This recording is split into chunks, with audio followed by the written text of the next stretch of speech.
Hello and welcome once again to Crazy Comics and Stories. It's me, your charming and delightful old Uncle Rat Bastard. And at the other end of the tubes and wires that we call the internets is Joe, Crazy Writer. How you doing today, Joe? You run across an unconscious man in the street and he's sporting an erection. What does that mean, Mr. Strode? Someone fell asleep after drinking their Viagra? No. Could be more serious than that. It's possible he could have a back injury. Therefore, you should not move him until you get the proper authorities there to take care of it. Actually, if someone is passed out, I have first aid. You are supposed to... I didn't say passed out. I said unconscious. You don't know why he's unconscious. Well, you point to someone and say, you, call 911. You clear the area, make sure things are safe. You check to make sure that he's breathing. If he is breathing, you do nothing. If he is not breathing, you begin chest compressions. Well, not necessarily in this case, because if you end up moving him, you could permanently damage his back. But if he's not breathing, you've got to get oxygen to his brain. It's a 50-50 chance you could kill him. But that's why in first aid they say, if he's not breathing. Well, this isn't first aid. This is EMT. I'm not in EMT. I was looking at, back when my dad was a firefighter, they decided to, they had paramedics, and then they made sure all the firefighters had EMT training. Yes, my father did that too. Some of the advanced training they did, because they're the big, and we were looking at some of the slides they had. They had people like, there was a guy that had like half his face removed, but his eye was just hanging from a stalk. And they're kind of like, well, take a type of Dixie cup, put it over it, tape it, so you can save the eye and get him to a hospital right away. They had like just horribly burned people, and they said, well, here's what you do to find people like that. And for some reason, this one about an unconscious man always stuck with me. Because like you said, yeah, it is important to see if he's breathing, if his heart's moving, but if you move him the wrong way, you may never get him breathing. You may end up severing the spine. If he's unconscious with no erection, then it's not a back injury. But that's the key to watch for. So then you have a conundrum to worry about. Do you do what you said, or do you just, pray to God 911 gets there as fast as they can? So just something little. See, you're learning all this stuff. This is what, week 2 we've been talking health stuff? Yeah. This is an exciting new trend. Or, we better quit. Or, we're getting old, and old people talk about their health all the time. I mean, it occurred to me that I have, like Hobbit, I have a breakfast, and I have a second breakfast, which consists of all the various pills they want me to have.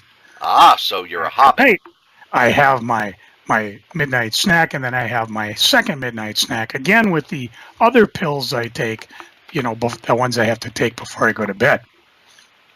It also occurs to me that my body's falling apart, and it's really unfair because a lot of the things I'm falling apart on weren't my fault. It's not my fault. It's not my fault. But that's getting too much as a freaking, and we'll get to that soon enough. And are we sure it's not your fault? Pretty much.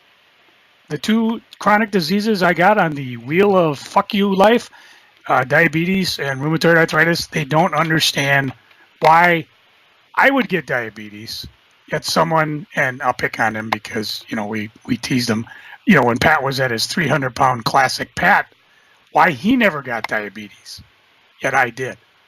And rheumatoid arthritis it could be genetic, but they just don't know why did I get it, and not my brother, not my sister, And both diseases, it's like, well, let's see, diabetes, everything I eat's killing me, and rheumatoid arthritis, well, my body's attacking every joint I have. And neither disease is curable, they're just manageable. In the case of rheumatoid, they're just, you can't fix the damage you had. Just, stop what's going on and go forward. Or get new hips. Well, there is that. Yeah. They can rebuild me. They have the technology. I can't afford it, but, hey, they got it. Well, and the other thing to remember is you wouldn't know you had diabetes if it wasn't for your brother. That's very true. Should we talk about that on the podcast, or will you? I think the statute of limitations has passed. It probably has, although he'll say, no, it never happened like that. No, what the deal was, well, there was a couple of things. Two of the customers we had, Pat and Brian, guys at the MCBA, who may be at the MCBA FallCon 2018 coming up October 6th. And if you are a dealer, you should have gotten your dealer letter already. Dealer. I know. It's too late. They did fill up all the creator slots. They basically do it online. Unlike many shows, they offer the creator slots free. So they always have more people that want them than can actually get in. In this case, like I said, I got the dealer letter last week. And so if you're looking to get one of the coveted dealer spots, you should probably get a hold of them at mcbacomiccons.com. And of course, the wife's calling. Keep in mind, yeah, they're calling. See, they're trying to get a hold of us. No, and then just keep in mind that you can buy advance tickets starting September 1st. Actually, the call in question was the guy I'm going to get my cortisone shot from on Thursday. We're recording this on Tuesday, and so, I figure I want to make this hip feel as good as that hip, so I can walk around and be really hip. Damn hipsters. I know. Damn hippie. None of this has anything to do with comics, Well, I talked about a Comic-Con. Oh, okay. We actually missed one. There was an event this weekend that I would love to go to, but of course I got to work. It was called, if I can read it, Autopic. Yeah. And the local hip newspaper had a 4-page spread in it a week before. And it said, it showed where it was kicking off at different places, talking about the different guests, the different events, the panels, and there was all over town. And the different creators, it's like Friday they had a kickoff event at Light Gray Art Lab. Saturday there was events and readings at Moon Palace Books. And then Sunday they had the Autopic Festival at a place called Aria, and there was also a after party. And I just thought this was so cool. The weird thing is none of the sponsors were comic shops. No, it's very much an artsy sort of thing. Which is really weird because most of the stuff are things that would appear in probably some of the finer comic shops in town, including some of the guests that we've talked about. Sandra Cannon was there. Craig Thompson, the guy who Chunky Rice, Blankets, a number of other people that I haven't heard about, but I'm saving this because I want to pick up some of their books.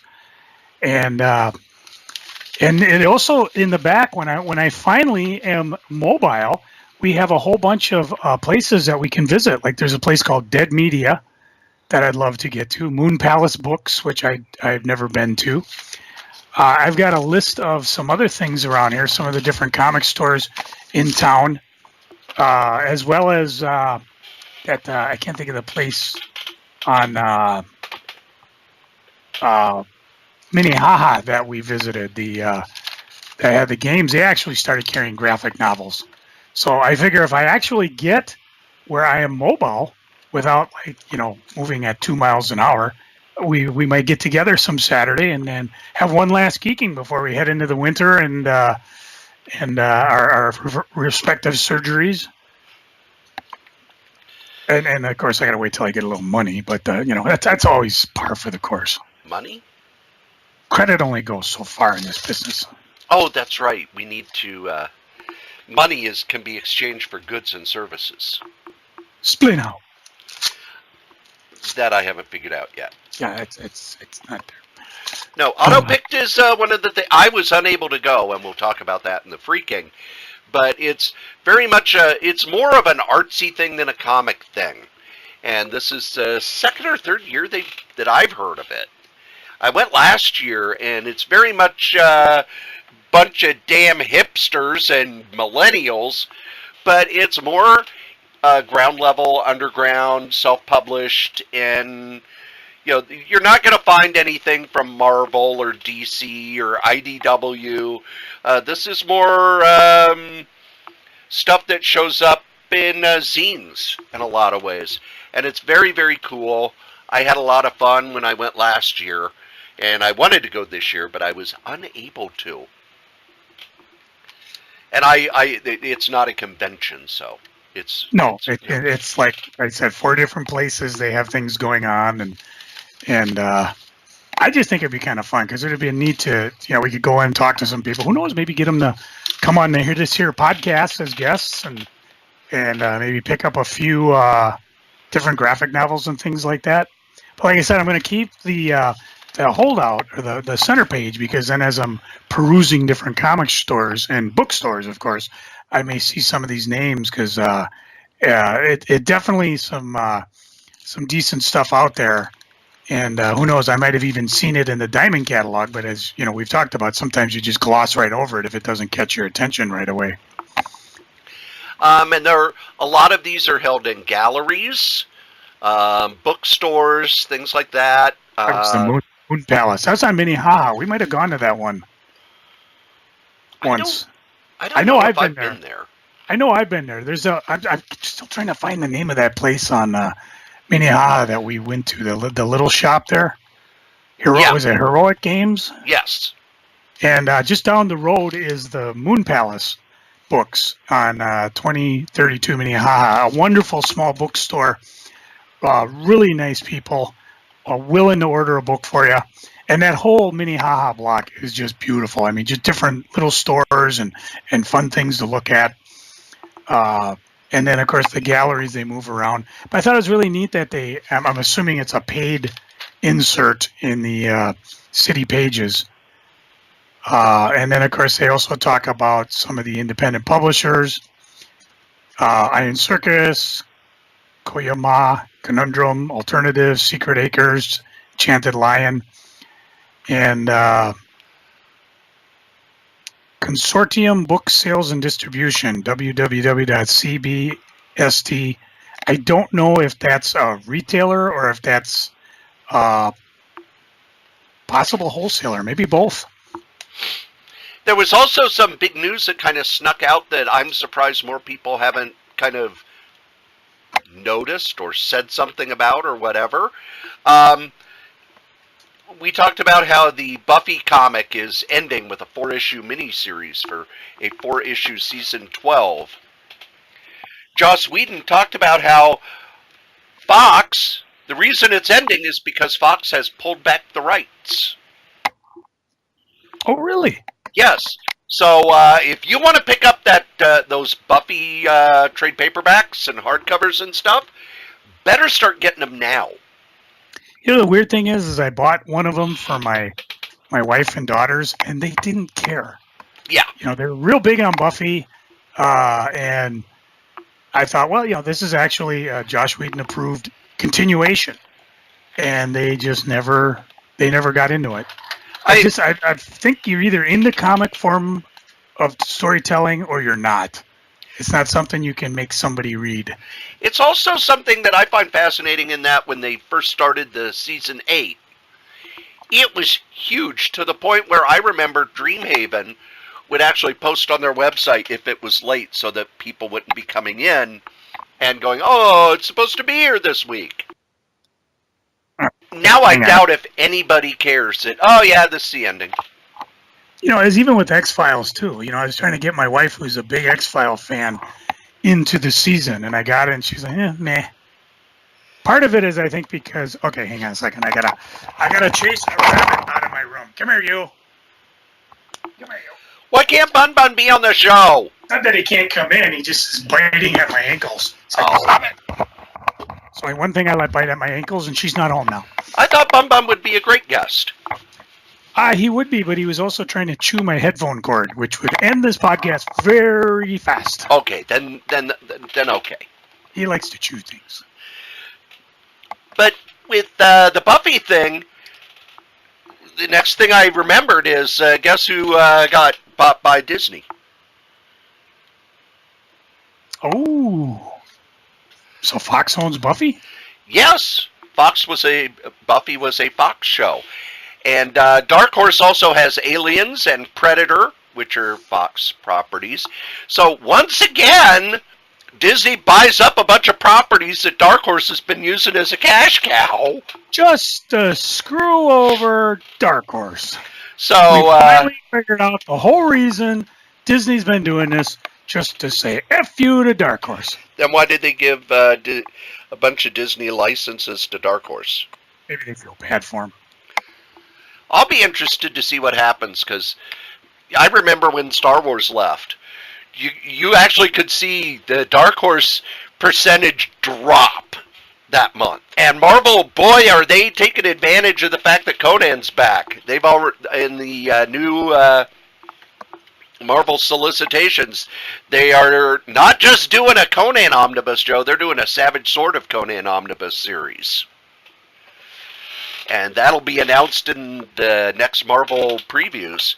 So, yep, Marvel's going to start squeezing them out. And some of the, Conan volume, the Dark Horse Conan Omnibus Volume 3 is sold out and will not be reprinted. So, if you're wanting those Conan omnibuses from Dark Horse, you better snatch them up fast. Same for the Buffy archives.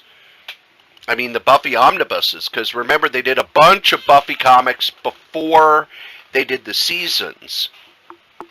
And those were all put in the Dark Horse omnibuses, which are nice, thick, $25 paperbacks. Snatch those up if you want them, because you know if Marvel gets that, they're going to be $40 Epic books, not the $25 ones. Well, that's assuming that Disney gives the property to Marvel. I mean, we've seen a lot of things. I mean, even Star Wars. Was it IDW's doing a Star Wars thing? Yep, IDW does the Star Wars comics aimed at kids, and they're doing this Darth Vader miniseries that I haven't read enough about. But if it's aimed at kids, that'll be through IDW. And they got all the Disney, like Mickey Mouse, Uncle Scrooge, Walt Disney comics. They got that. So yeah, just because Marvel publishes comics doesn't mean Disney's automatically going to let them do it. It's almost as if they're like, you know what, Marvel, you got a good thing going with the universe, and we're going to mine your properties for television and other movies, but we're not going to cross-pollinate the revenue streams. Disney's very good about keeping revenue streams going. Yeah. What I think is going to be most interesting, and we've said it before, is when they finally do their streaming channel, which properties will they stream versus which ones will they still allow, like Netflix to have, or Hulu, or whatever? Or will they let everybody have it, and then eventually when nobody wants it, then it finds a home there? Because, good Lord, Disney could have about 5 different streaming channels with all the properties they own. I guess they went to Time Warner and asked to purchase the rights to Star Wars back so that they could run Star Wars on the streaming channel, and Time Warner said, no. We're thinking no. Is that an exclusive deal, or is that a... Yes, the Star Wars movies are on Turner Classic. Not Turner Classic. They're on, TNT, and now I think they moved over to TBS. Although, boy, wouldn't it be cool if, you get toward the end of the run. I think the contract goes till either 2020 or 2021. That last month, they just say, all right, we're going to put these the original Star Wars movies, and I think they also have the prequel trilogy. We're going to put them on Turner Classic Movies. That would make me happy. That would be fun. But, boy, we're 20 minutes in, and we haven't even got anywhere near our theme. Joe! We're kind of on it. I mean, we're talking Star Wars. Well, what is our theme? I emailed you the theme. Let's see. Does Joe know? Joe, for a shiny new dime, what's our theme this week? We are going to talk about genre of comic books that doesn't get any love currently. Really? We talked about it in the past. We talked about war comics. And Cory wanted to talk about science fiction comics. Why, yes, I did. Yeah, see, you never studied. And now you get a shiny new dime. Woohoo! Plunk that in here. So, science fiction comics. I'm one of the now. I was thinking a lot about the science fiction comics, and one of my actual complaints about Marvel right now is it seems too science fiction-y. In that, oh, Doctor Strange is like, oh, my magic doesn't work. I need to go somewhere else for magic. Oh, I'll borrow an interstellar spaceship from Iron Man and just go wander around the universe to find magic elsewhere. Or in Iron Man, where I've downloaded my consciousness into a computer, and now there's a 3D hologram with my personality. Marvel used to be kind of like our world with superheroes in it. Now it's really a science fiction world. It's not really our world with superheroes in it. So well, you can only anything, have a alien invasion so many times before the world wakes up and says, "Hey, we're not alone here, are we?" well, and what? We have a space defense system, and what is it called? SWORD. You know, just an agent, a secret agency that defends us from alien invasions now on the Marvel universe. But I want to talk about core science fiction comics, where science fiction is kind of the reason behind the series. And you would think there would have been a lot more, because in the early days of comics, a lot of the people who were involved in comics were also involved in science fiction fandom. Even Julie Schwartz was an agent for science fiction writers before he became a comic book editor. Walt Weisinger, again, worked with science fiction writers. Jack Kirby grew up reading science fiction pulps, and while he had science fiction stuff in his books, science fiction really hasn't been a huge success. But I thought what we could do is talk about our 5 favorite science fiction series. So I'm going to sit back and ask Joe. Joe, what is the twist you are doing on my theme? I don't really have one this time around. I actually have some properties that I'd like to have seen jump up again. All right, a couple of them I've talked about before, but you know, until we actually have somebody totally index our podcast, it's, you know, we always talk about, well, we talked about it before, but God knows when the hell we talked about it before. So if we repeat ourselves, it was a good idea. It's worth saying again. And there are 368 of these things. I want that to sink in for a minute, Joe. We've done 368 of these things. And I wasn't even there for all of them. Cory is the Alan Alda of this particular podcast because he's been on every single one. Just like Alan Alda was on every single MASH. And Alan Alda even wrote some episodes of MASH. He directed some of them. It's kind of fun. We were watching some MASH yesterday, and we ran across one earlier where McLean Stevens wrote it. So they did let those guys have a chance at wearing different hats. Well, they talked to Ken Levine, who does a blog. He was a writer on MASH and a writer on Cheers and a writer on Frasier, etc., etc. Someone actually asked him about that recently, and he said, well, he wrote an episode and about 10% of it made it on the air. Oh, yeah. And he even talked about how it's hard for actors to write episodes because they always give themselves all the great lines. He does say something nice. He says, with Alan Alda, we rarely had to rewrite, and he never gave himself the good lines when he wrote a script. Which I think is pretty cool. But that's not what we're talking about. We're talking about science fiction comics. Joe, what comes in at your number 5? Well, I'm actually going to go backwards because that's the way I am. I mean, the number one I thought of, and I've babbled on and on about it, and, you know, I swear I've done about 5 times about it. And, of course, I'm talking about the original, because they were working on rebooting it, Babylon 5.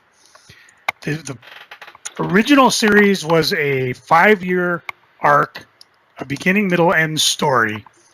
And it had various writers in that, but, of course, Joseph Straczynski was pretty much the brainchild of it. He went in to prove that you could make a science fiction episodic television show under budget, because Star Trek was the only other one that people used as models, and it was constantly constantly going over budget. And, you can go and read some of his stuff about how he did it. One of the interesting things is most of the properties, the comic books, the novels, actually tie into the overall storyline. There's a few that didn't. I think there was a game too that didn't. But there are still stories that have not been told. And the problem is you will never be able to tell them on television again because a lot of the main actors have passed away. Jerry Doyle. I can't think of the gentleman who played Jakar. I should. I'm embarrassed. Richard Anderson played the doctor. Michael O'Hara played the first captain. And that's driving me crazy. I got to look this up because he's just Jakar, played by Andreas Katsoulis.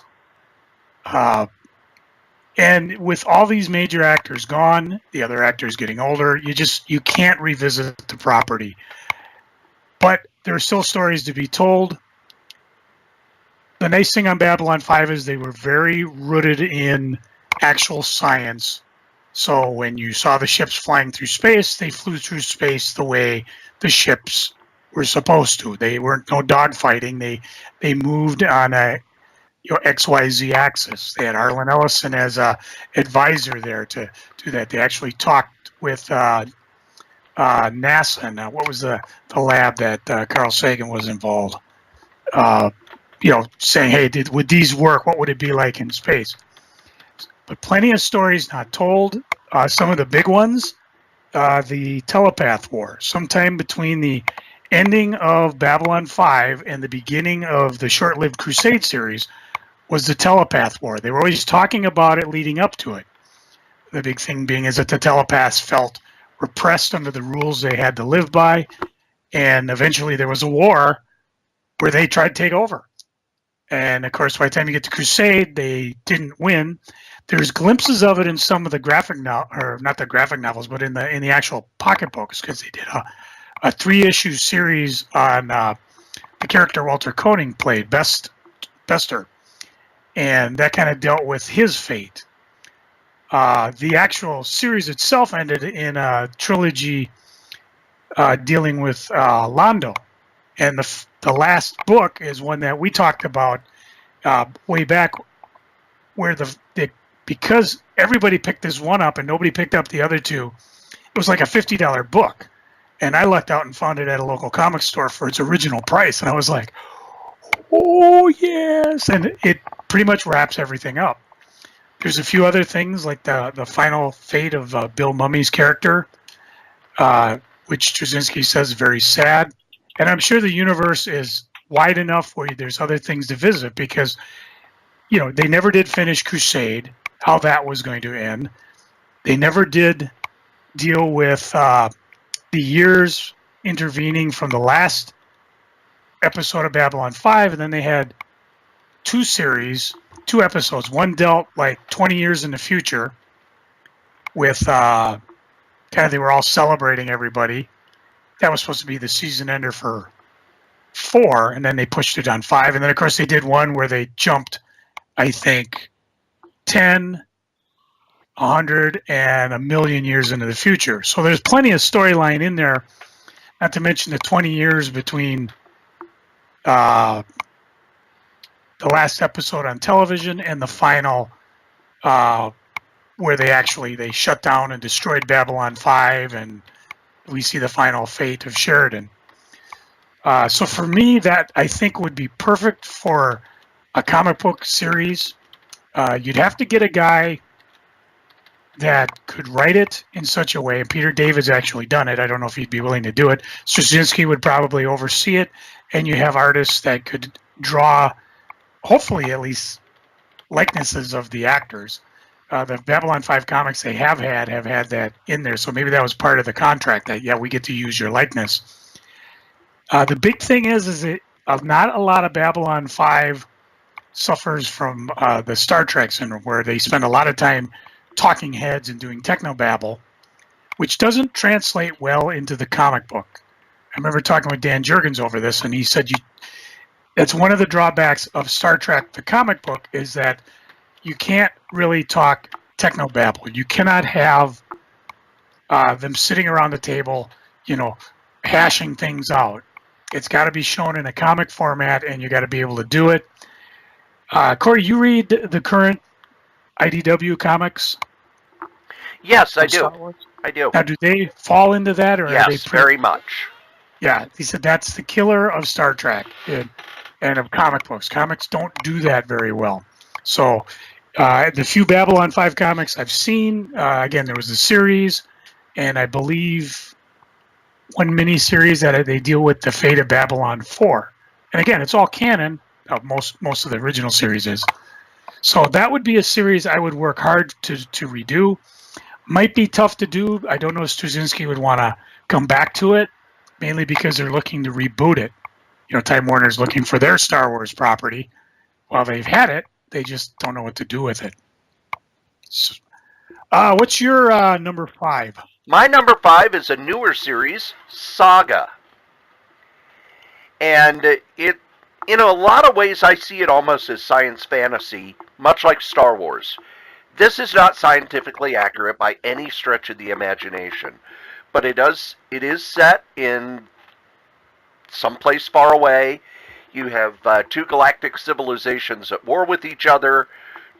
2 soldiers from opposite sides fall in love and have a child. That's where the story begins. It's by Brian K. Vaughan and Fiona Staples. Brian K. Vaughan is best known for Y: The Last Man and the Marvel series Runaways. This is one I had heard was great, and I picked it up, and it's like, oh, I'll read it when there's more. I'll read it when it's more.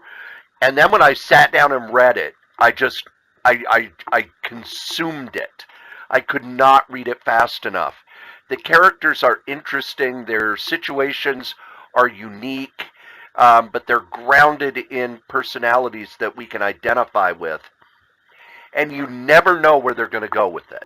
And Fiona Staples' art is absolutely beautiful. It's very, it's not full of slash.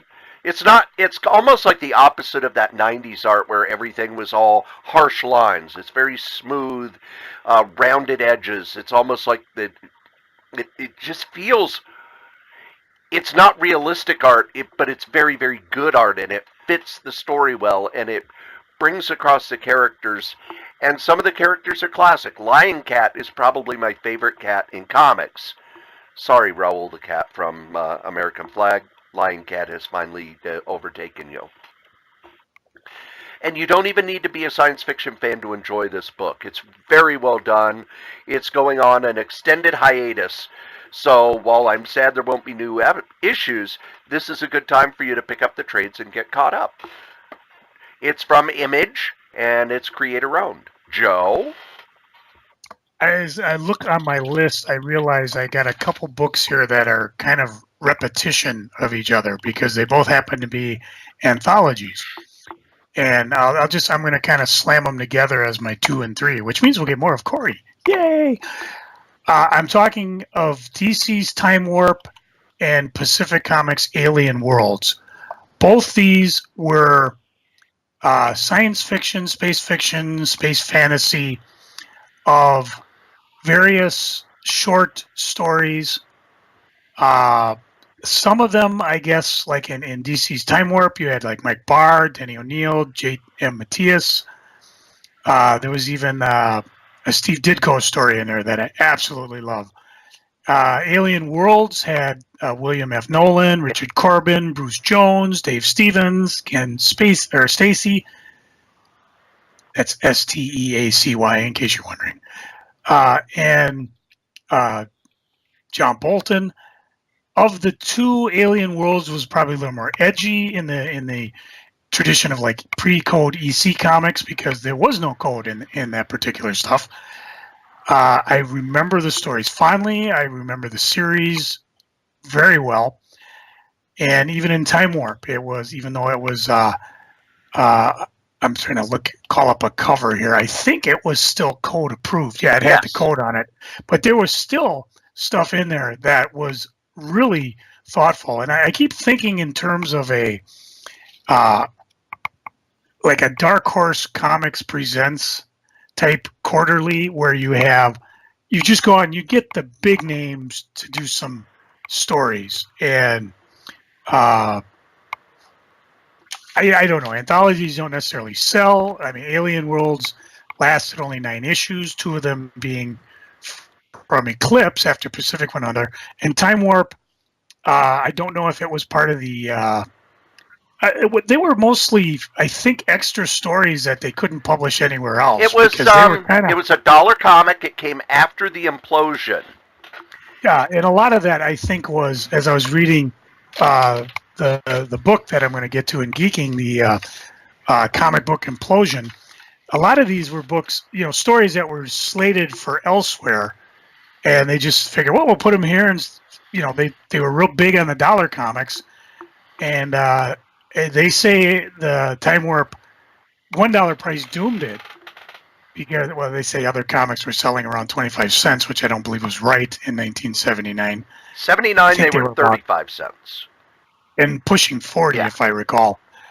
So, but for me, I bought them as a kid. I mean, $1, they were big. I mean, I was buying Superman Family, and you got a lot of reading there because, for the most part, they were all new stories. They were not, like the 100-page Giants where you had your main short story, and then you had a bunch of reprints for 60 cents, So for me, to get if you had a good editor that could actually, pound some doors and try to get some people going, you might be able to get a decent anthology with some good names.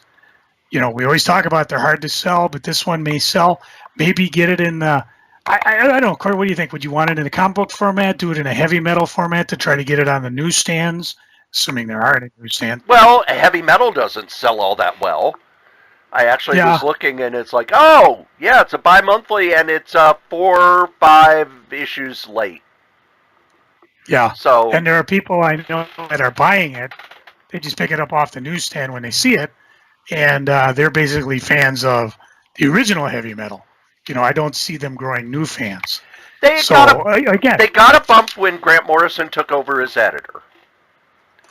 Because that's when I started picking it up, and I didn't notice in previews that it did take a bump up. I don't know if it was a huge bump. I hadn't bought it in, decades. Well, and the people I know that bought it didn't buy it because of Grant Morrison. They bought it because of heavy metal. Yeah, they bought it because of the art. So, it is an art-based comic. We're excited about Grant Morrison. And matter of fact, I found it interesting because I was talking to a friend of mine who bought the magazine. He said, yeah, I really like this story. Who wrote it? Grant Morrison. So there is some of that.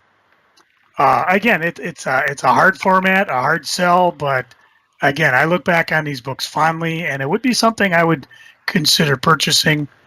I don't know if today's market would hold it, but that would be a way I would try to get it back, and maybe package it in such a way that you could get it on the newsstand. And really, other than Barnes and Noble and maybe local stands, I don't see many places carrying it. I mean, you certainly don't see heavy metal at Walmart.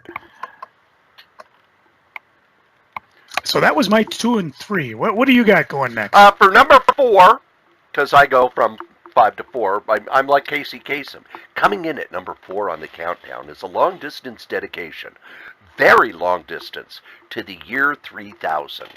It's Guardians of the Galaxy. The original. The original, it was set in the year 3000.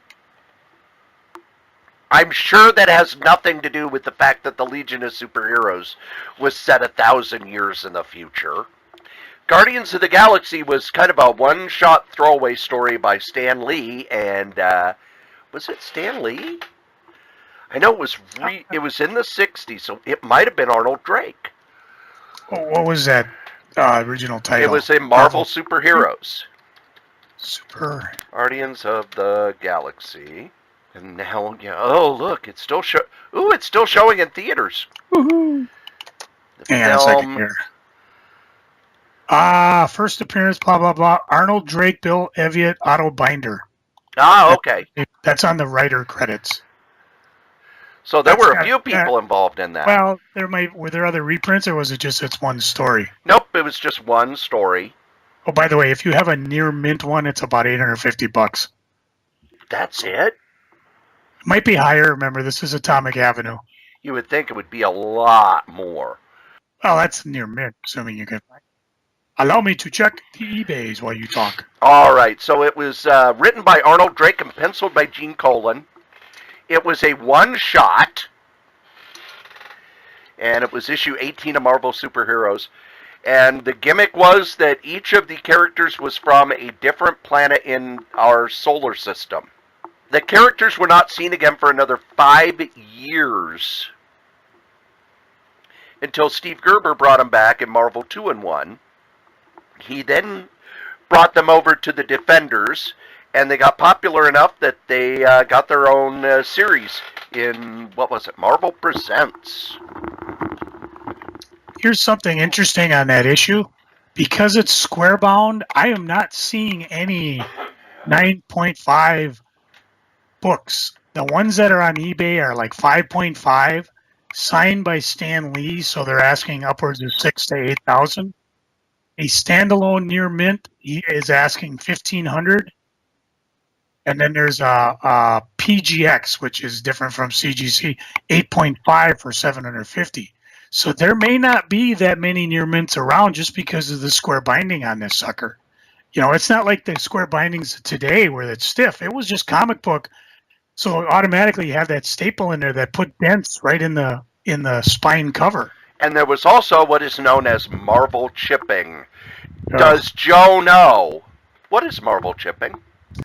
Is that was either the coloring or the actual paper on the cover that would literally chip right off the cover, keeping any book from a true near mint. And I don't know if it was the paper problem or if it was the coloring problem. It was a cutting problem.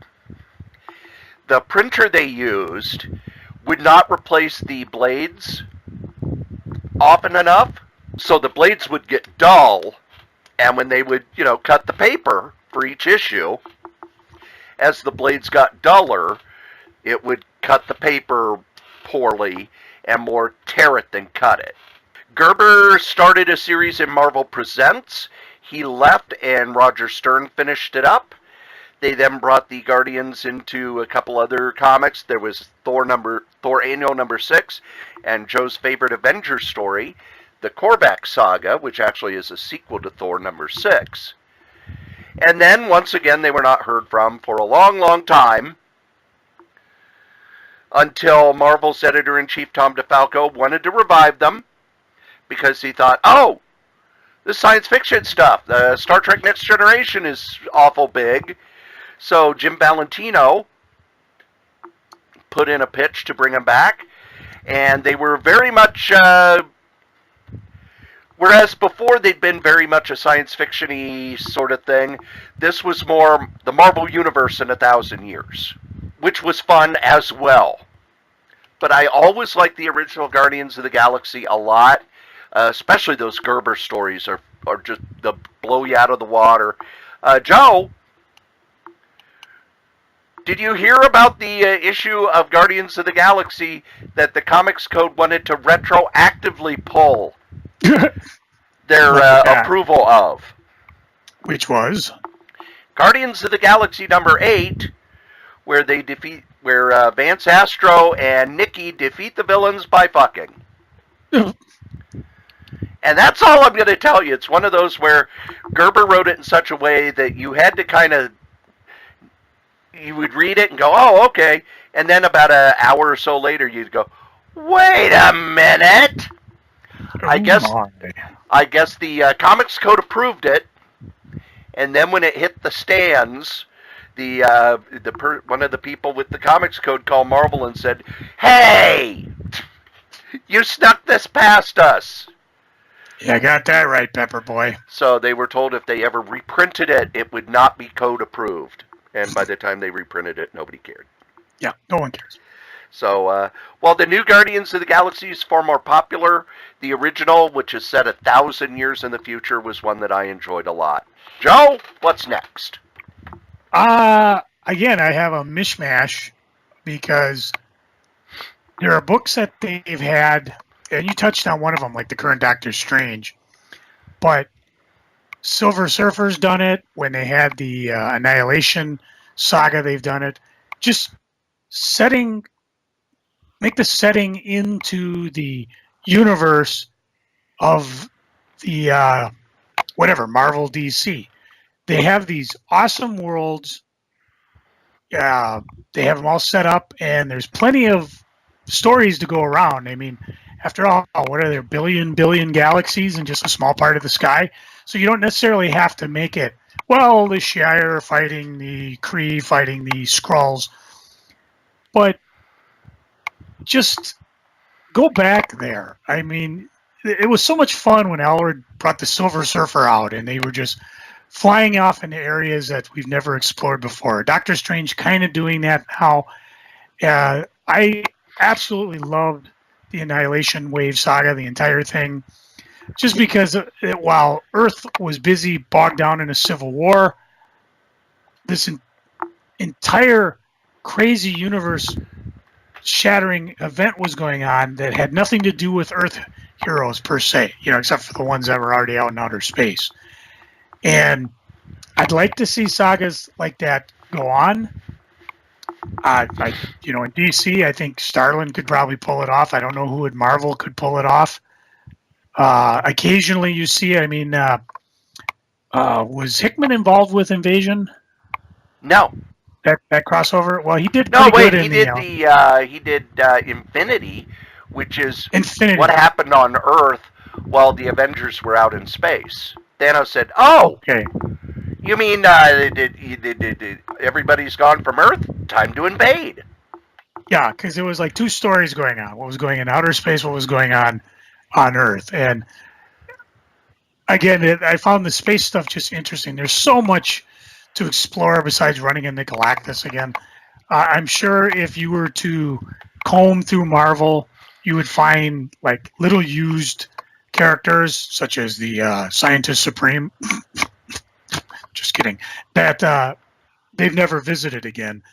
And just, explore the area, set up a storyline, and see where you can go with it. DC can do it. I mean, like I said, I think Starlin will be working there, but maybe not. I don't know what his plans are. And DC also has a very pronounced galactic civilization out there. A lot of it's tied into Legion of Superheroes. So you just backtrack and say, yeah, we've got I'm trying to think of one of those green blobs that enslaved Starfire's planet. And then you had the Scions and just all sorts of different races going in there. I just finished reading some of them, and whether you're using them now or they exist in the New 52, you can just reimagine them.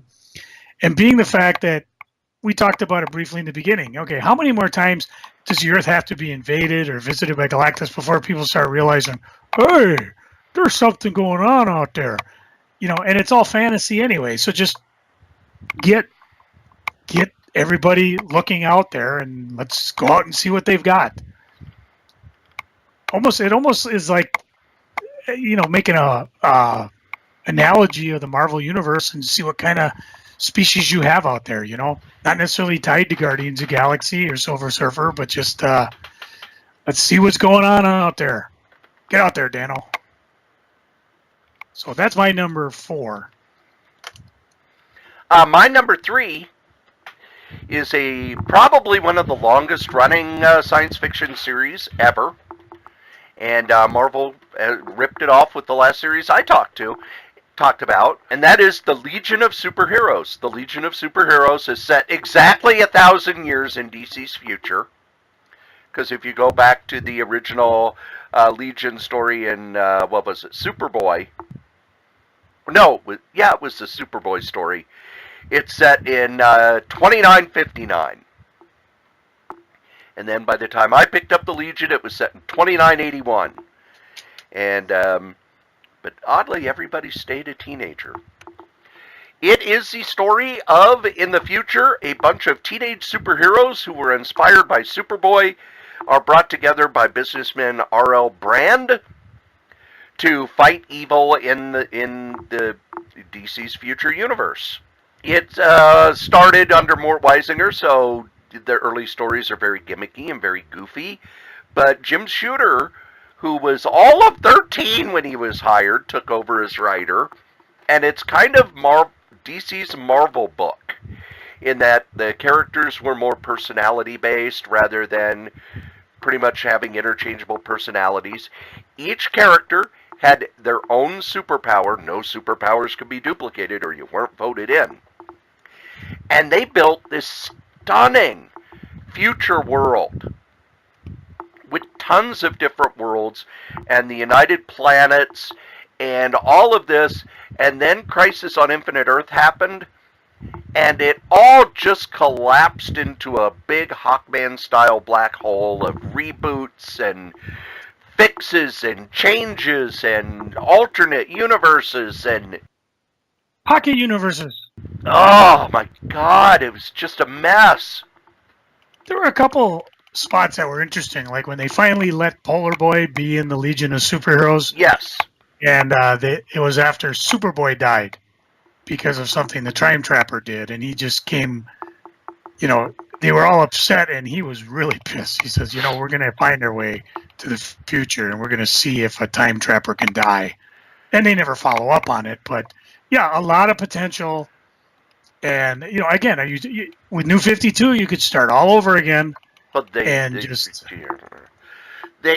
even did a reboot in Infinite Crisis that I thought, oh, okay, this fixes everything. They didn't follow up on it. The stuff before Crisis is probably that and New Teen Titans are my favorite DC superhero books. I did like in the 90s when they had the Legion of Superheroes and the Legionnaires that were kind of crossing over all the time. That was a good era. But I don't see why DC just can't understand the formula anymore. It's real simple. It's 1,000 years in the future. Teenage superheroes. There you go. But some of the stuff, that's where Dave Cockrum got his start. Bring back Block. It's where Dave Cockrum got his start. It's where Mike Grell got his start. It's where Keith Giffen became a huge star. It's where Steve Lytle got his start. So many great runs. Paul Levitz wrote that thing for over a decade.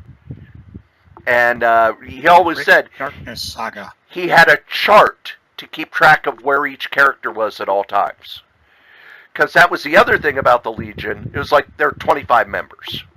But Legion of Superheroes was kind of, in a lot of ways, especially in the 70s and 80s, the perfect way to do science fiction in comics the way they were, because it's science fiction with a bunch of superheroes.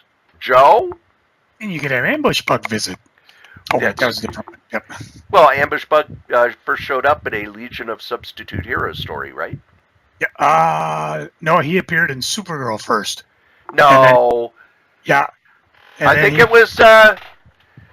No, it was Supergirl, because that's where he ended up killing somebody, and everybody's like, we kind of forget that when he showed up, he killed somebody. Let me look. I don't even know what series. Was that the second series? Joe may get a shiny new dime, but I'm not sure. And it started out, darling new episodes. First appearance was in DC Comics Presents number 52. Trying to find the issue in Supergirl, because he ends up killing somebody. Yes, there was that story in Supergirl, and I remember reading it at the time going, what the what? This is a goofy character.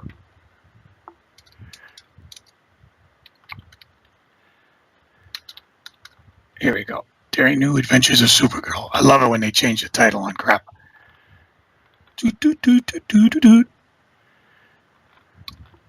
Nope. He doesn't even warrant a mention.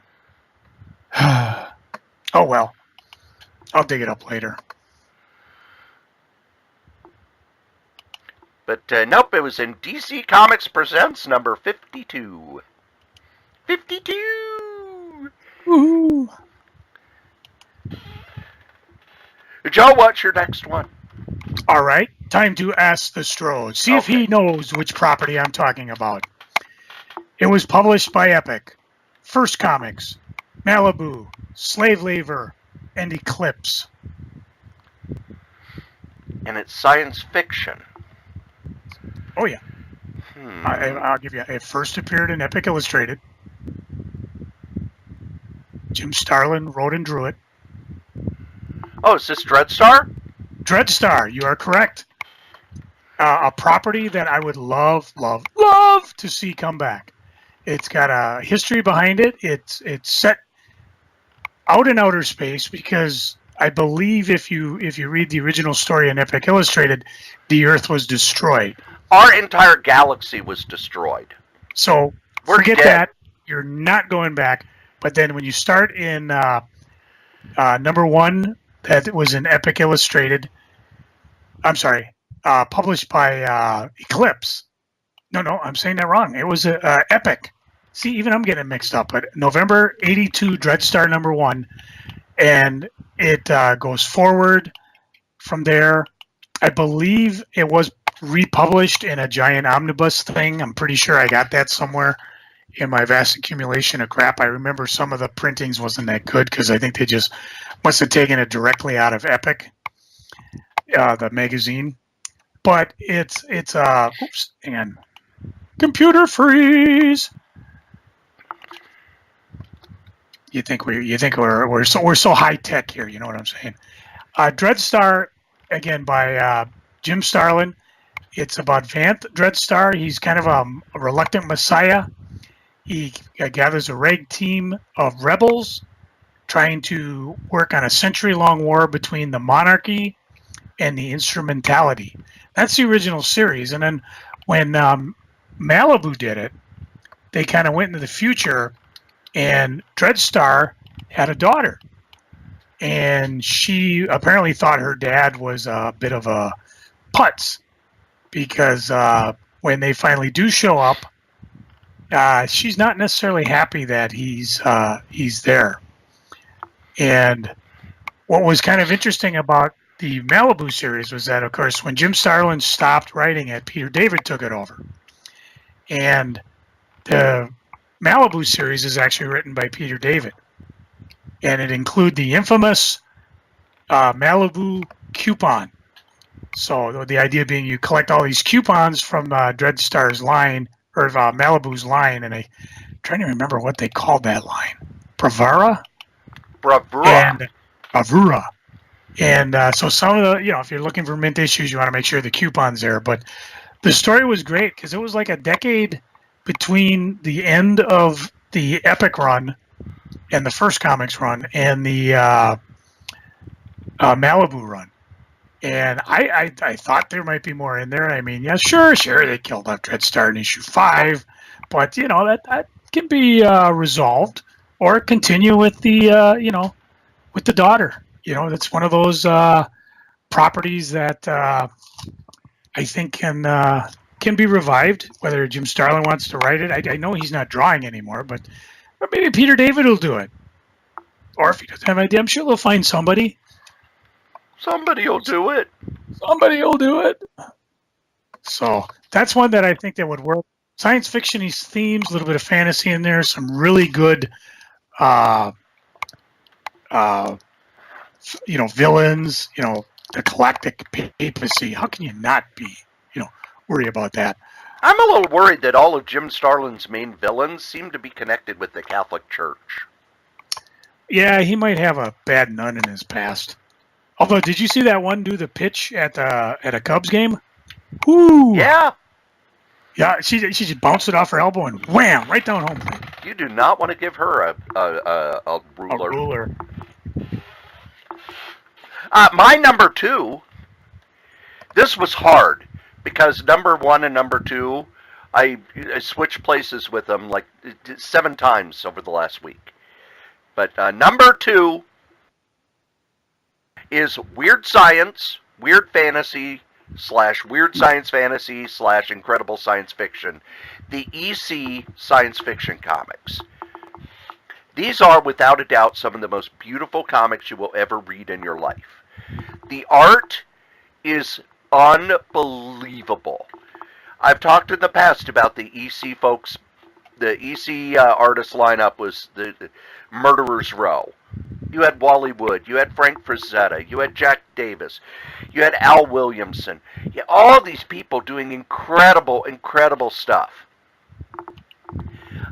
William Gaines and Al Feldstein were science fiction fans, and what they would do, William Gaines was hooked on speed because he was trying to lose weight, so he took Dexedrine, which was legal at the time, to try to lose weight, and it would mean that he would be up all night. So he would be up all night reading science fiction pulps, and he would write down what he would call springboards, which would just be, one-line story ideas, and he'd give them to Al Feldstein, who would turn them into stories. Well, this got him in trouble when they did one of Ray Bradbury's stuff, and he read the comic. But Ray Bradbury was kind of nice about it, wrote them and said, "Hey, you forgot to send me $50 for using my story." So they very quickly sent him a check for $50 and asked if they could just do adaptations of his stuff. So Ray Bradbury's stuff gets adapted into the EC Comics by some of the greatest artists ever to draw comic books. Their other science fiction stories were excellent as well. They used the Adam Link robot stories by Eando Binder. They adapted those. You had Frank Frazetta drawing science fiction comics, man. Come on! Come on! Come on! I think most, if not all of them, are out in archives from either Gemstone or Dark Horse. Do yourself a favor, pick these up. They're masterworks. They're utterly beautiful to look at. And even now, they read like Golden Age science fiction stories. Yeah, you're going to have to forgive that the science may not be right, and the dates are kind of weird, and they're a little pulpy, and the prose is purple. But these are excellent, excellent stories, and you owe it to yourself to read these. When EC was in business, their ads used to say, "We are proudest of our science fiction magazines," and they have good reason to be, because they were probably the most beautiful comics ever printed. Joe? Oh, I have to do a twist somehow. I just can't let the concept lay. No, you can't. Mainly because I burned two of mine with the anthologies earlier. But, one of the geeking I had was they're bringing Patrick Stewart back as Captain Picard in a Star Trek. And I figured, here's what I would do is if I was the showrunner of this particular Star Trek. Okay, Picard's basically retired. And, whether he's living on a vineyard or whatever, he's just enjoying retirement. Gets a knock on the door, and it's Admiral Janeway. And she wants to talk to him about coming out of retirement. Seems they have something called the Kirk Initiative that they need to take care of. A Kirk Initiative being that, they had, most of the time, Starfleet captains will tell Starfleet what's going on in their logs, but a lot of times, especially in the original, when the first starships went out, it was kind of a Wild West. Consequently, the problem they had later on when Genghis Khan showed up and, hijacked the Genesis wave, creating not only a massive crisis for the Federation, but for the entire universe, almost setting off another Klingon Federation war. What she wants Picard to do is to assemble teams and go through the records and find out just what happened on some of these planets. This would enable the writers to either revisit some old Star Trek stories that they visited and just kind of left hanging and never followed again. But it would also allow us to revisit old characters, and you could still make new ones because, Kirk is not the be-all and end-all of the Federation. There may have been other things going on, like what just did happen with all those Borg that Lore created that were no longer part of the Federation. They're a couple slipstreams away from the Federation, but what are they doing? Are they existing? Are they doing okay? Maybe someone should go and visit and see what's going on with these guys. Just a great way to bring a new Star Trek series up. You could, like I said, all the characters from Voyager, Next Gen, and Deep Space Nine are available. You could bring back. I mean, I'm dying to see a Captain Sulos series. I mean, that would be another fun one to visit. Whatever happened to the Marquis? Whatever happened to the Doomsday Machine? Did they just leave it floating in space? I mean, the thing went through and destroyed several inhabited planets. Was that it? They were just, oh, well, we're good and happy and everything. Did they ever figure out what happened to the characters that disappeared in Voyager? Star Trek has a problem where once they do a story, they never want to revisit it. And it doesn't necessarily have to be that way. And again, this might be the fanboy in me just dreaming up stuff, but it could make for an entertaining series, especially since I don't buy that Picard is going to be still on a starship. If anything, he's probably, and I don't necessarily want to see him being an admiral because he probably wouldn't take it because he remembers what Kirk told him in the Nexus. Don't let him promote you. So for me, if I was show running the show, that would be something I would do.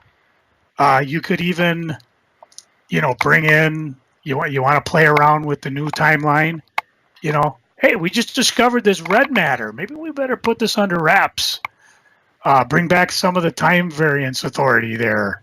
Or that's Marvel. But, you had those two time guys. They've done a number of things. Heck, in the novels, you've dealt with the Borg, but in the TV show, they really haven't. Someone could put two and two together like, hey, you know what? Those Borg you destroyed when you went back to see Cockrum? They resurfaced and Archer's crew had to deal with them. What other Borg remnants are lying around here?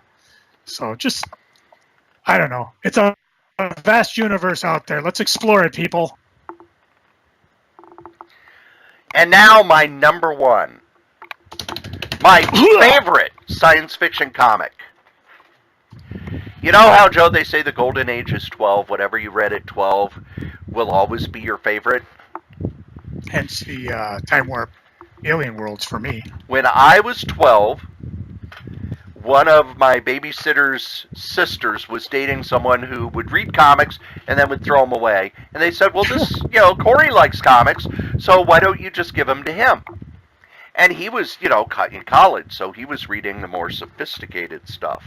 That's where I started getting my Don McGregor and my Doug Bench. And it's where I got my run of Warlock by Jim Starlin. Warlock was a character that had started in a story that a lot of people say is what caused Jack Kirby to quit creating new characters for Marvel when he was him from the Cocoon in the Fantastic Four. Who? No, him. What? Him. What? Why? And then when Marvel Premiere started, Roy Thomas picked up the character and decided to do the story of Jesus on Counter-Earth using the character and naming him Adam Warlock. It was a very strange series with some nice art by Gil Kane, and then it was canceled, and Jim Starlin was given the character for some reason, and he started his cosmic... basically, he created the Marvel Cosmic Universe with... God, you name it, it's there. Thanos, Gamora, all of the other characters. If you go back and you read those issues, even now, it is some messed up, weird stuff. Adam Warlock is fighting his evil version in the future who runs the Universal Church of Truth. He teams up with Thanos to defeat and kill himself, and it gets stranger from there. You had Starlin drawing with some he and Al Milgrom took their time on this book because it's their best art ever. I never liked Starlin's art more than on this. The stories were trippy and strange and filled with science fiction and religion and philosophy and satire. If you read, 1001 Clowns, it is how Jim Starlin felt about working for Marvel at the time, with the Marvel editors and other staffers as minor characters in the story. And for me, one of the best parts is when he's dealing with, what was the name of that big blob, the Inquisitor or whatever, and he absorbs him into the Soul Stone and discovers, he's thinking he's just being obstinate to be obstinate, you're evil, and then he discovers, no, he actually believes what he's saying. Yes, he believed that Adam he was Warlock right. So much anguish that he's not being evil, he believes what he believes.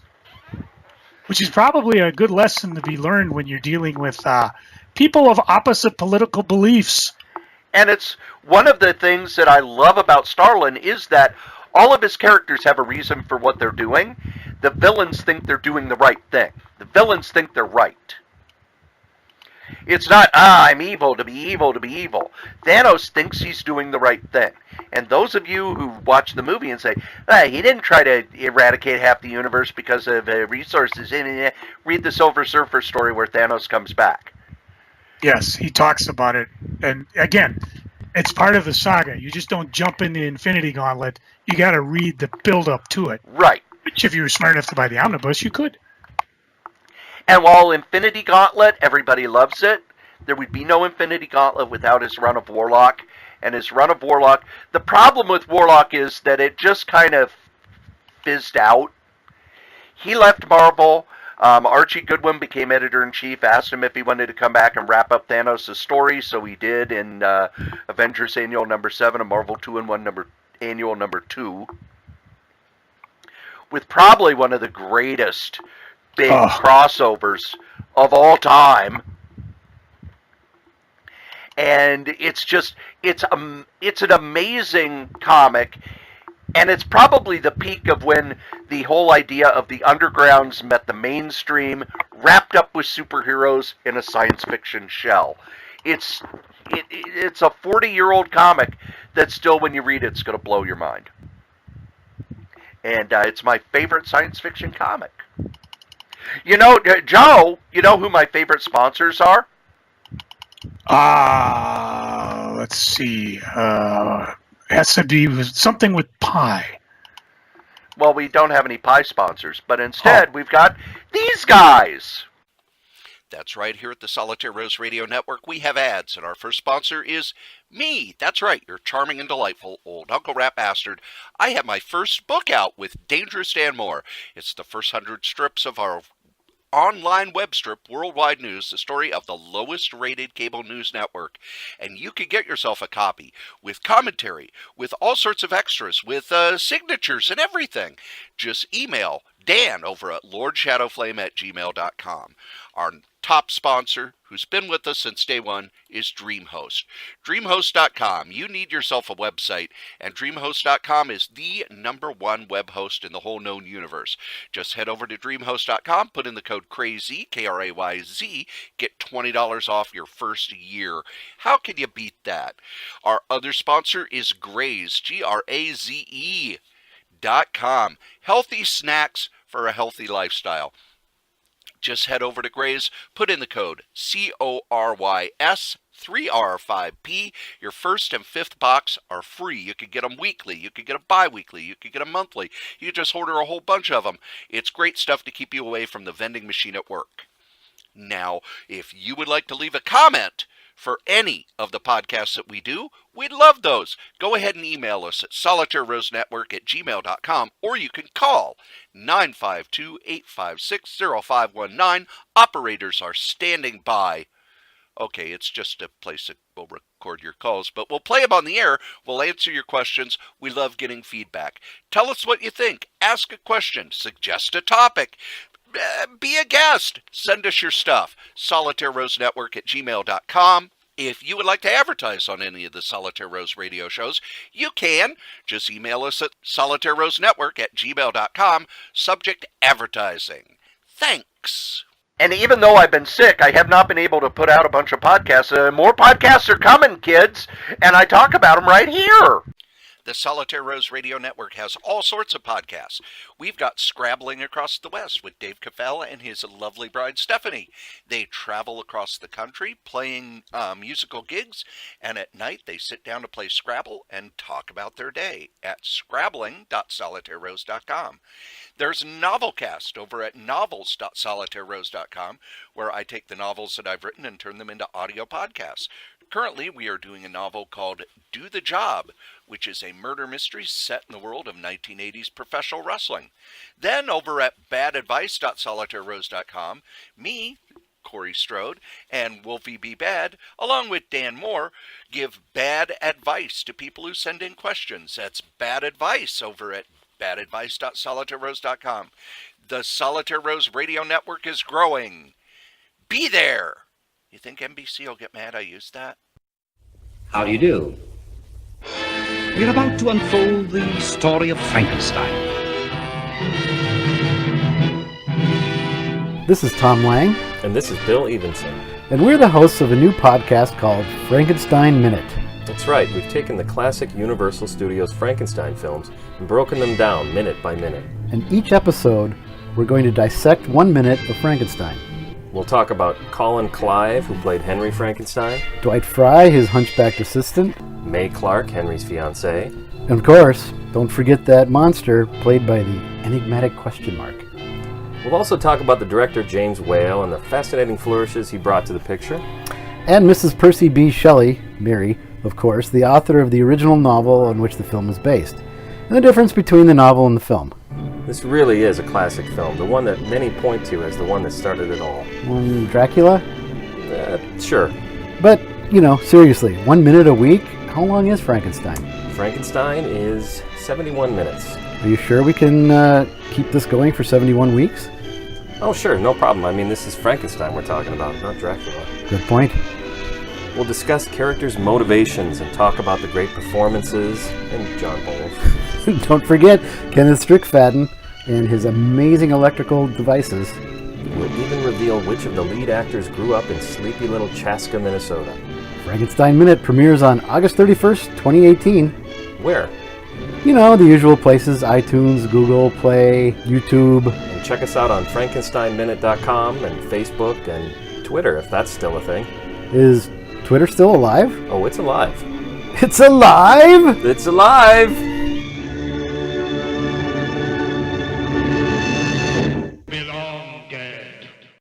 And now that we've gotten my plugs out of the way, we get to Joe's favorite part of the show. No, not where we discuss lotions to make his hips feel better. Lotions. It's, Joe, what's going on the eBays? Cory, did you read Nameless from Grant Morrison, Chris Burnham, that was published by Image? Why, yes, I did. Don't ask me to explain it because I'm still kind of figuring it out.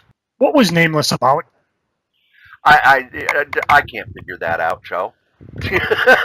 I went my normally reliable atomicavenue.com to look for a synopsis, and they don't have one. Yeah, because you just kind of read it and go, okay. I mention it because I sold my set at their eBays. So for better or for worse. I can explain, though, Metropolis SCU, the miniseries from 1994-95, which is using the supporting characters from Superman at that time, where Lois Lane joins the Special Crimes Unit, hence the SCU, and that's the team that deals with Metropolis's super criminals. And Maggie Sawyer was there, a couple other things. So Terrible Turpin, right? I think so. But was that drawn by Pete Krause? It was. I thought so. And I sold my set of that. I have there's a series from Big Dog Inc. called Ursa Minor. In 2022, werewolves are an endangered species. Vampires are mankind's savior, and one girl with a power she can barely control is determined to return the supernatural balance that nature had intended. Tom Hutchinson, Ian Snyder, Had a couple variant covers of that, ended up selling those. And I also had a copy of Operation Survival. It's a civil defense story that Little Abner was in. And this was published in 1959. And they're basically telling you things like warning signals. See what they mean? Your community's civil defense plan, you must learn. And first aid and home emergency preparedness, which if you started the podcast at the beginning, you know we already covered for you. So this was just a newsprint, came out in 57. It was in good shape because, you know, like anything published in newsprint, it didn't really age that well. So in the meantime, I've gotten a bunch of graphic novels on that they're eBays. I have a whole pile of stuff sitting next to me that I'm going to put on. So check it out. I'm going to be cranking away the sales until I finally do get to the hip operation. And as usual, if you're a listener to the show, you see something you're interested in, make an offer. If I know you're from the show, I'll probably accept it, as opposed to just, you know, every other, you know, the unwashed heathens that don't take time to listen to our golden tongues and the words of wisdom that spring forth from it. KRA right. 24/7, you know, no excuse. Check it out now. And now we get to my favorite part of the show. No, not where I fly my Thanos copter around. No, it's Freaking and Geeking. Joe, what are you freaking on? Poor Holly. She spent $1,000 buying herself a used car. Uh-oh. Dropped $600 on a brake job last week. Uh-oh. DEAD. Oh! And her friend came over. Apparently there's something in it. There's no compression in the car. The alternator's gone. I mean, I have that same freaking luck. Somewhere in the vast accumulation of podcasts is when my Saturn L100 and the steering column burned after having a brake job and filling it up with gas. She paid for this all herself, and I'm just heartbroken because she's having the same freaking luck with cars that I am. And, you know, we're working with her. You know, the big thing is try to get rid of the car, you know, this week because she starts school next week. You know, she's got 2 jobs. She's going to have to maybe drop one of them. She's because of school, but she really can't because she needs the money to get a job. And, you know, her boyfriend wants to get her a new car. And I'm like, you know what? We tried that. Daddy and Mommy are going to work with you to get a car. You know, go find a used car from dealer that actually, you know, had some work done on it before they jumped it on the lot. So kind of like what I have with my truck, you know. It's not quite what I want, you know, where you get a brand new car and anything goes wrong, you just bring it in. Oh, it's covered under warranty. But, you know, it beats having to, every time the thing hiccups, oh, I got to cough up another $9,000. So I feel bad for her. On Hip Watch, as we speak, I got 2 days to go to my cortisone shot. By this time, next podcast, I hope to be like I was with the last cortisone shot. I feel a new man. I can walk. I can talk. I can sing. I'm telling you, this is the summer that hasn't been, because for the most part, the hip has pretty much kept me trapped in the house. Even yesterday, I took a walk and I went to Half Price Books. I went to Barnes and Noble. I was going to pick up Holly, you know, to the car situation. And I just can't do it. I can't walk. It just hurts too much. And, you know, it's not even the original hip. That's that was the right hip. The left hip's, you know, going to need replacing. So it just sucks. And I just think how most of my days off this summer, I've just spent at home, not doing anything, not going anywhere. I mean, granted, I've been online and, you know, not a total recluse, but what's wrong damn, with being I just total recluse. Well, you ain't got a bad hip to do it. You just can't see where you're going. Well, there's and you're coughing up a storm, so maybe you're better off inside. I'm spreading disease. Yeah, diseasels. So the hip watch continues. The only other wrinkle is apparently somebody at work noticed me hobbling around, and they have this thing where they have a wellness check where apparently I have to fill out a paperwork and allow my doctors to talk to TSA's doctors, and they can decide whether I can keep working at TSA or not. Ooh. And the management's like, no, we're not trying to fire you. We just don't want you working. And I go, well, yeah, but the problem is if I was independently wealthy, I'd be home right now. Or if I had the sick time. And they're like, well, you got these other solutions you can do. And I said, I'm just trying to make it to November. And, you already know I have a cortisone shot. So, I'm getting one next week. And God help, I hope it lasts through November. Because I'd really like to go to, FallCon, but I ain't going to be walking around a concrete floor for 12 hours. Actually, I talked with Gruber. We have a plan. If I do go, I'll just sit at the front and do money like he does all day, So that's kind of what I'm freaking on. I do have something that I want to introduce. I don't think we'll use it much. I call this neither freaking nor geeking. And I did my TSA bid that I do every 6 months. I got the same shift I got now. Oh, okay. Here or there, Yeah, I came in late. Yeah, I wasn't late because I was supposed to be there at 8, so I came in a few minutes before late, and they're like, "Hey, we already bid for you," which usually means bad, because the bargaining unit, CBA, allows them to give me the shift that I had now if it's open or something comparable. Well, I'm high enough where that's not a problem, so I got pretty much the shift I had now. So naturally, I bitterly complained about it. Said, "Hey, you gave me, line 910. I wanted 911 to the exact same shift." And they're like, "Well, is that what you wanted?" I said, "Well, no, I'd really like a Friday, Saturday, Sunday off, but you're not offering me that. So I guess I'm fine where I am." Leave them laughing. That's what I say. So again, either freaking or geeking. Cory, what are you freaking on? Marvel announced a Ironheart series. Oh, I can see the bullshit happening now. And you will not believe the number of middle-aged white guys shitting in their diapers over it. It's not for you.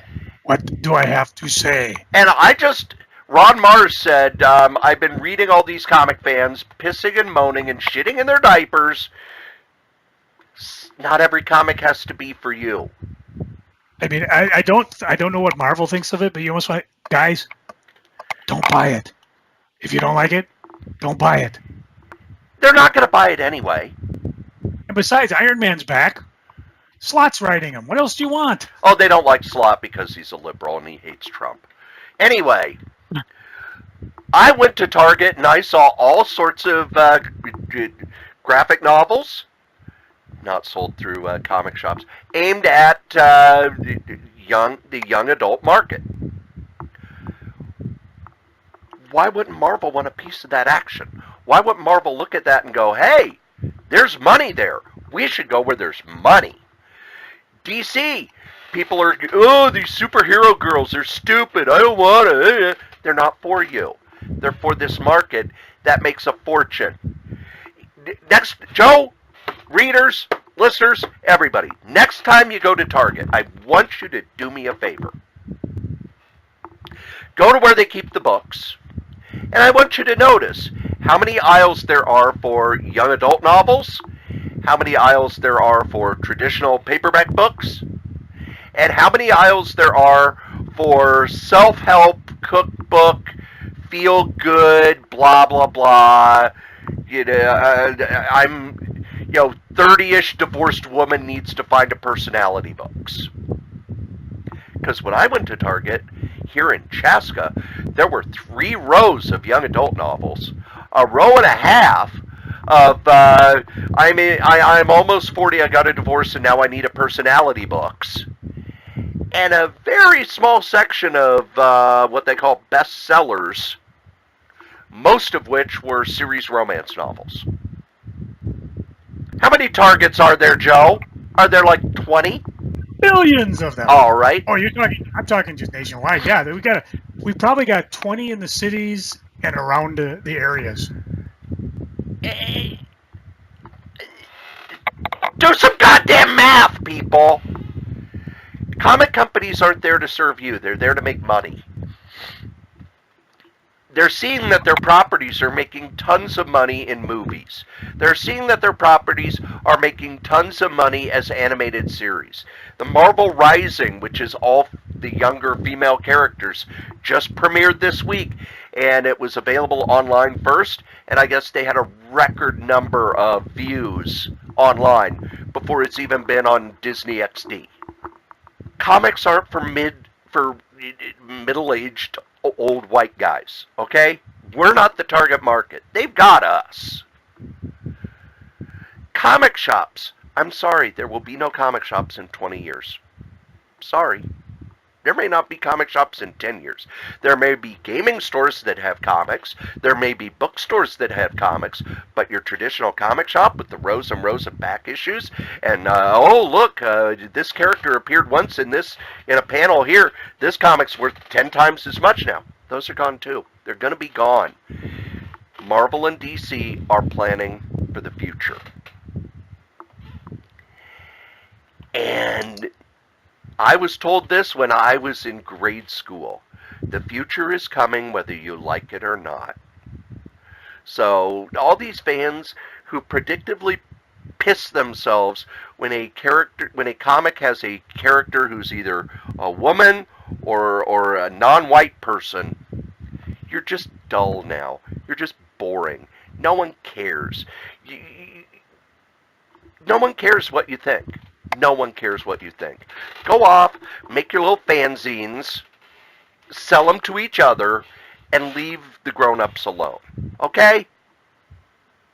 Joe, what are you geeking on? You're more succinct than me. I'd have just said, shut up! But anyway. Shut up, shutting up!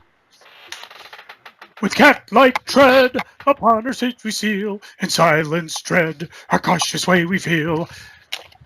My wife and I watched Pirates of Penzance, the movie based upon the Broadway play that had Linda Ronstadt, Angela Lansbury, Kevin Kline in it.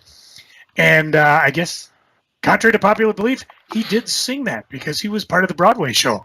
So, I mean, a lot of people were telling me, he didn't sing. Well, he would have had to if he's on Broadway. You can't fake that out. Granted, his lip syncing might not be all that credible, but I found it enjoyable. You know, when a guy's singing big notes and you don't see his Adam apple or lungs moving.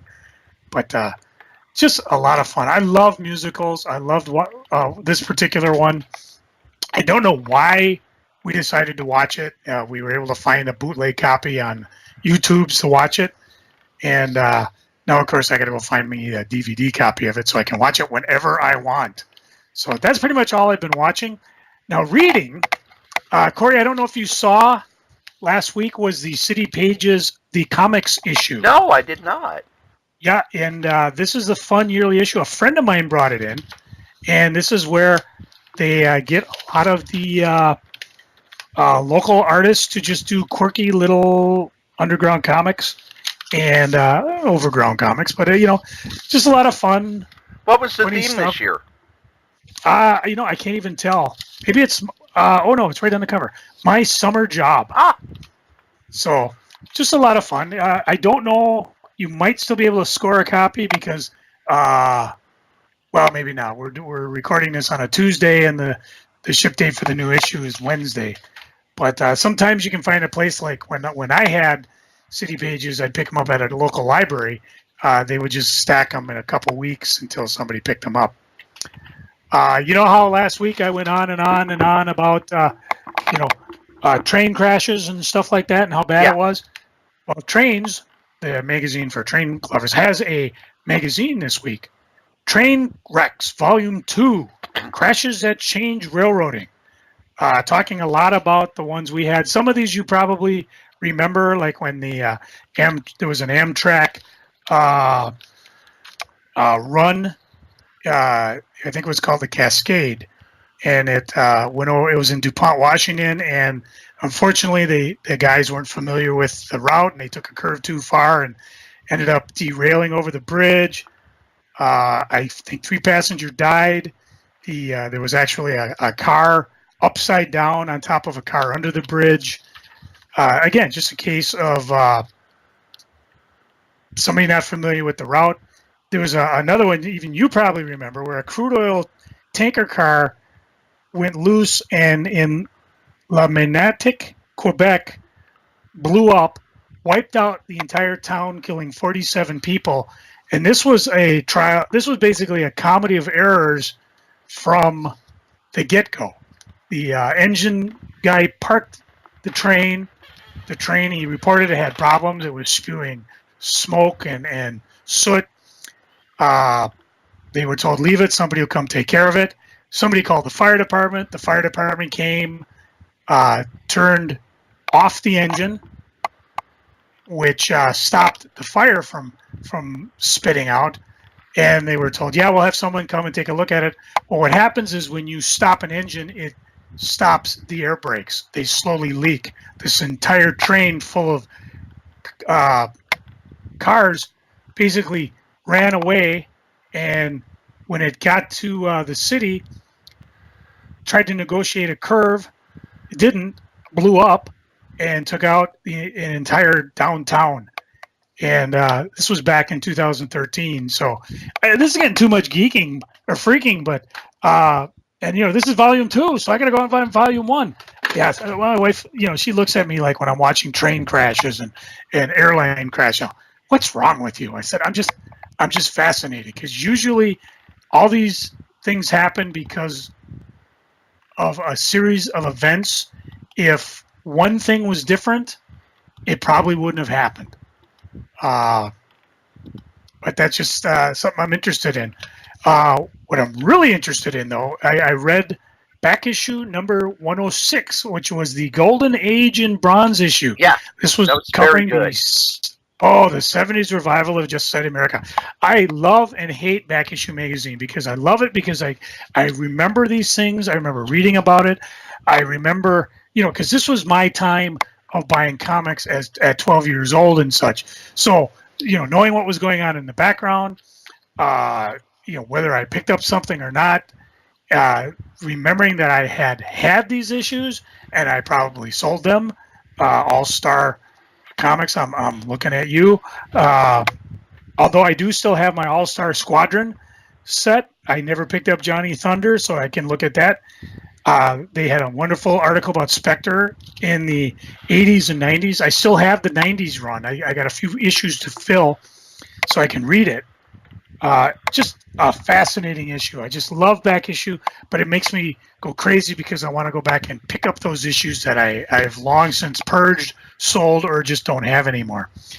Another book, I was surprised how fast I read it. And Cory, you recommended it. Comic Book Implosion softcover by Tomorrow. Yes. Again, another part of history that I grew up reading.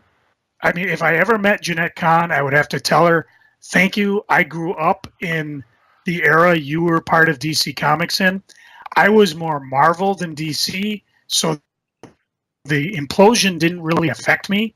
I'd be real curious, and when I finally see the Greg Cretter, the damn fine, handsome man that he is, because he had a comic shop that I bought at when the implosion happened, and I'd be curious to talk to him. I said, how would that affect you? You were buying all these books, and then suddenly they're gone. I mean, were you even aware of it? Were you, was it just, nothing going on? I still have remnants of it. I mean, there was like a dynamic comic classics that I still had. Only one issue came out, and I ended up putting it on eBay. But it was just a fascinating book. And I talked a little bit before about how Time Warp was kind of the repository to all these backup features that were supposed to appear in all the other magazines. And I'm sorry, I had all these things bookmarked I wanted to go on and on about, but I don't have the book near me. But it's just a fascinating book. And it directly impacted, because this was the era I was reading comics. And a lot of the things like I talk about, I started buying Superman Family because it was $1. I didn't buy Batman Family because it wasn't as interesting. And I bought Time Warp. And what was was it All Out War, the short-lived war analogy? Viking Commando. And just all the different DC books. A lot of them I didn't buy because I was just wasn't aware. It wasn't in my radar. I mean, I started with Spider-Man. I don't even remember what my next comic was that I bought. I remember wanting to buy Superman because I knew who Superman was, but I didn't. Eventually, the last thing I remember buying from Marvel was X-Men, and this was about 137. By that time, X-Men was big, and I was able to get the back issues and read them. I was involved. I was there, though, for when new Teen Titans came out. And they even talk about how it was a fight uphill because Jeanette Kahn didn't like Teen Titans. She didn't like the old series and wasn't thrilled about the new one. However, when she heard George Perez was on board, she was like, okay, we'll give you 6 and see what you do. And we all know how that did. That actually rivaled the X-Men. And I was there from the beginning, so I was happy to do it. She was so impressed that she gave the preview in DC Comics Presents number 26, I believe, wasn't it? Yes. Or was it 20? And, again, if you have it, make sure it's in good shape because that's a major issue. Fortunately, New Teen Titans Volume 9 came out. And I was able to... starts covering where they split... This covers where they split into the Baxter series. This was printed on better paper, and they continued the original run, now Tales of the Teen Titans, on newsprint until they finally finished that, and then they did reprints of the Baxter series. And to me, I don't remember how long that concept lasted. They tried the same thing with Legion of Superheroes, and everybody was thrilled with it, and then, of course, when the reprints came, they kind of tapered off. So if you were waiting for the reprints, you got kind of screwed because you should have been buying the Baxter series. And this one, I believe, covers 1 through 9, maybe. And I'm not sure. It says in the Inca, but I can't read it here. So I got me to read some Teen Titans between that book and the other one. Another book I read, this one I picked up at the bookstore that closed a while back, and it delighted the heck out of me. It's from Dark Horse called Soupy Leaves Home. I'll just read off the back. When Pearl runs away from her abusive father, she has nowhere to go until she stumbles upon a disguise that gives her the key to a new identity. Reborn as a boy named Soupy, she hitches her star to Ramshackle, a hobo who takes her under his wing. His kindness and protection go a long way towards helping Soupy heal from her difficult past, but he has his own demons to wrestle with, and he'll need Soupy just as much as she needs him. Two misfits, no place to call home. They take a train-hopping journey from the cold heartbreak of their eastern homes to the sunny promise of California in this Depression-era coming of tale. A book totally off my radar, original graphic novel, utterly, utterly charming. Just amazed me how much I enjoyed this book. I normally when I sit down and I read a book, I just flip through it so fast, but I just took my time reading this. And if you can find yourself a copy, and there are not many on eBay, I'm telling you that, give yourself a favor to pick it up. Again, Dark Horse, Soupy Leaves Home, Cecil Castelluccio. Sorry, they got that fancy font I can't read. Jose Piminata. Just a brilliant book. Now we haven't talked about romance comics because for the most part we question whether they can work in today's market, but they will if you do it right. I mean, I go on and on about Tom Zare because he did one of my favorite titles, Love and Capes, which is basically Superman and Lois Lane and their love story. He's done a couple other ones called Long Distance, Time and Vine, 4-issue miniseries that were just fun. They're love stories. And he's doing one called Warning Label, which is originally online as a webtoon for free, and then of course it'll be available as a collection. Right now it's only in the store. I just ran across another one. From Keenspot comes a book called Marry Me. This is by Bobby Crosby, Remy Mokhtar. The gist is a world-famous pop star frustrated with her love life marries a random fan holding a Marry Me sign at one of her concerts. Again, it's a humorous story, but it's also a love story. And you sit there and you think, yeah, they'll never work in this market, but here's a couple examples where they just may. Cory could probably tell me the sales figures are abysmal, but these are reprinted graphic novels, and they're put out in Barnes & Noble. And I picked this one up out of previews just because I think I was feeling mushy and decided, I'll pick this one up. I think it was also a comic book put together because they do have some covers and eventually as a graphic novel. Volume 1, will there be other ones? I don't know. It's pretty much a done-in-one book. And just fantastic. The love romance genre may work. It's just not going to work the way the classic ones did. Oh, I can't believe he's fighting for me and that he will never be back for me. And I need Dick. I need Dick. How can I live without Dick? I'm feeling dickish. Cory, what are you geeking on? I was sick this weekend. Normally I wouldn't say that as a geeking, and it would have been as a freaking, because I had most of the weekend off, and I was planning to go to Autopic, and there's something really cool going on at the local arboretum, where they've got these giant sculptures that are basically big steel sculptures that look like origami. Wanted to go see that. Instead, I had a sore throat so bad that I pretty much lived all day Saturday on Chloroseptic and Sucrets. And Sunday, I was getting over the sore throat and then was starting to just feel stuffy and miserable. And every time I would lay down, I would cough like I'd been smoking. I had 2.5 packs of unfiltered Pall Malls.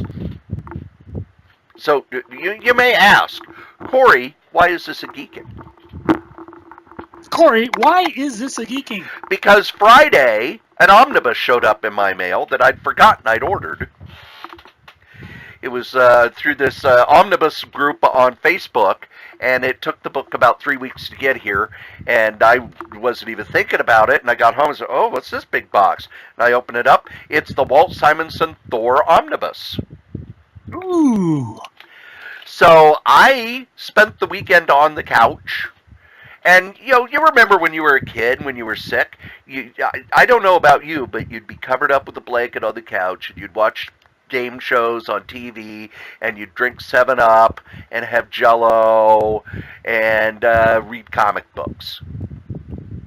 So that's kind of what I did. I sat on the couch, I read the Walt Simonson Thor omnibus, I watched a bunch of Match Game, because it was like, well, if I'm going to be sick all weekend, why don't I record all these episodes of Match Game?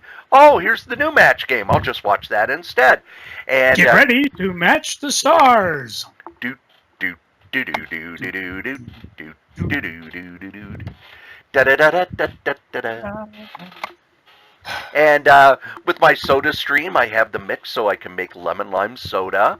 And just kind of hung out and was sick all weekend. I would go into the group home and sleep miserably, then come home and sleep more. And the good thing was, by Monday, I was pretty much feeling good enough to work. Thank goodness, because I've used too many sick days at the full-time job. And so if I'm going to be sick, I might as well be sick at a time when it's not going to get me any strikes against me. I also read a few comics. I got caught up on Spider-Man. And, boy, Nick Spencer sure likes those twin stories, don't he? He likes those twin stories. And if you've read Amazing Spider-Man, you know what I'm talking about. And if you haven't read Amazing Spider-Man... I remember the ending of the one issue. Yes. So. And I read a fantastic comic that I'm going to recommend, but I'm going to put some caveats to it. I read Howard Chaykin's Hey Kids comics. Howard Chaykin's is a national treasure. Now, we're a national treasure, too. But Howard Chaykin is a national treasure. If you go back and you read American Flag, you're going to go, oh, people have been ripping this off for the past 40 years. So when I picked up, I've loved his stuff. Even the stuff that doesn't quite work, like Twilight over at DC, it didn't quite work, but still, it's Howard Chaykin writing a story that's drawn by Jose Luis Garcia Lopez. It doesn't need to make any sense. But Hey Kids Comics is kind of the story of the people who work in comics. It's what they call a romane clef, which is a true story, but they change the names. But you can figure out who it is. And if you read it and you know your comics history, you know who it is. But first off, Chaykin's art has never looked better. His colorist understands his art in such a way that the computer colors work perfectly, and I almost wish that they would go back and recolor American flag using this method, because the colors on American flag, when I go back and read it now, it's like, okay, I know they're going for subtle, but they didn't have subtle back then. Another thing with Chaykin is he uses jump cuts, and he uses them a lot, and you need to be smart, and you need to keep up. Chaykin assumes that you're smart. And for some people, I remember when American Flag came out, I had a friend who read it because I told him it was great. And every month I would have to sit down and explain it to him. Oh, this is why, this is how this is happening. No, he's transitioning from this to this. This is a parallel to this. Chaykin assumes you're smart. He assumes that you're going to follow if he jumps through time. Chaykin calls it a love letter to comics, but it's more a love letter to the people who worked in comics. And I love it. I love it a lot. I'm really geeking over it. I love how he portrays Gil Kane, he loved Gil Kane. Gil Kane was his mentor. I love how he portrays Kirby. Not so much how he portrays Stan, but everybody has their own version of Stan, I've found. But it's an excellent, excellent comic. If you care about the history of comics at all, you're going to love this book. And then, trying to think if there's anything else that I'm really geeking on. Not really. I was, other than the Thor, I didn't read a lot this weekend because I slept a lot. A lot. So maybe that's why I was able to heal up. I've got that Spider-Man thing where, if he sleeps, he heals. Joe, maybe if I sleep more, I'll feel better. Nah, it's not worth trying. Not worth trying. Well, believe it or not, kids, we've talked about comics for almost 2 frelin hours. Again? And as we say every week, the comic we like the least, we still like better than the comic that you like the most. Joe? Star Wars is adolescence nonsense. Close Encounters is obscurest drivel. Star Trek can turn your brains into puree of bat guano. And the greatest science fiction series of all time is Doctor Who. And I'll take you all on, one by one, or all in a bunch to back it up. The late, great Harlan Ellison. Cory, hit my music. Get ready to match the stars. Richard Keel, Brett Summers, Charles Nelson Riley, Marianne Mobley, Paul Williams, and Marcia Wallace as we play the star-studded Big Money Match Game PM. And now, here's the star of Match Game PM, Gene Rayburn.